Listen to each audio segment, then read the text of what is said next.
I'm going to pose a couple of questions to the whole panel, and anyone can jump in on these. As we speak, there still is no solution to the Capital Improvement Board's budget deficit. Can you talk about the stakes and also what you think ought to be done? The question is what ought to be done for the deficit? I think, well, I don't know if Paul is still here, Chief of Staff for the Mayor. Probably, he just left. Perfect timing. Unbelievable. It would be a good question to ask him. But I think, I live in Carmel. My office is downtown. I think this will stay for a long time.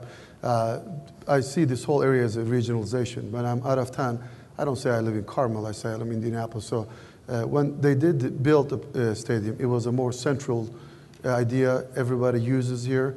It's not like if you live in Carmel, you can't come to use the stadium. So the idea was great, but somehow I'm not sure who dropped the ball, but they did not really do it. Or maybe they did, intentionally.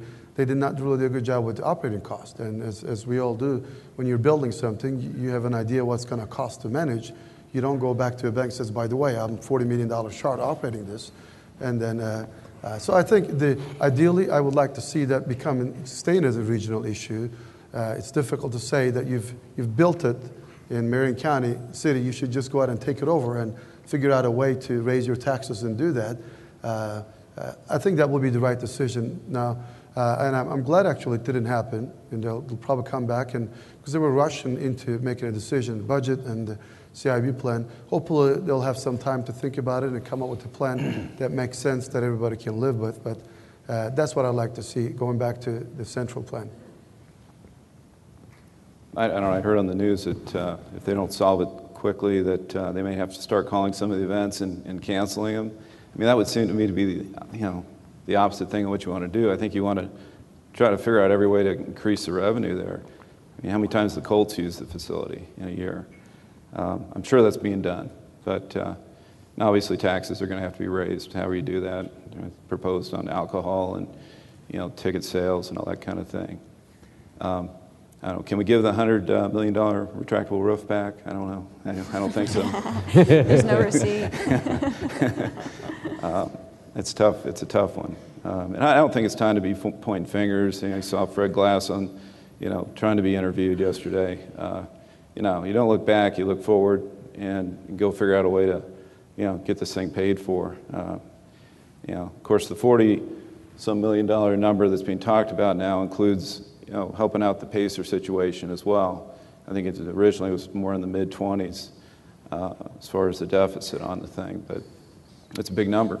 So I think I'd just chime in and ask everybody to get on the phone with their elected officials, because if I understand, let's see, we passed a bill that teenagers can't use a cell phone, but we can't come up with a state budget. And so I guess I just oriented around, I mean, right now this thing's playing out more in the media than it is, sitting around a table just hashing through where's the pain going to be and getting it over with, when you've got people in Denver calling me and saying, hey, I hear the Pacers are moving to Kansas City. That's not good for any of us. Right. And so it'd really be nice if the people that are really in control of coming up with a solution would do it quick, decisively, do it behind closed tables like private sector does, and make it more of a huge priority from a financial standpoint than a little bit more of a political football that it's been.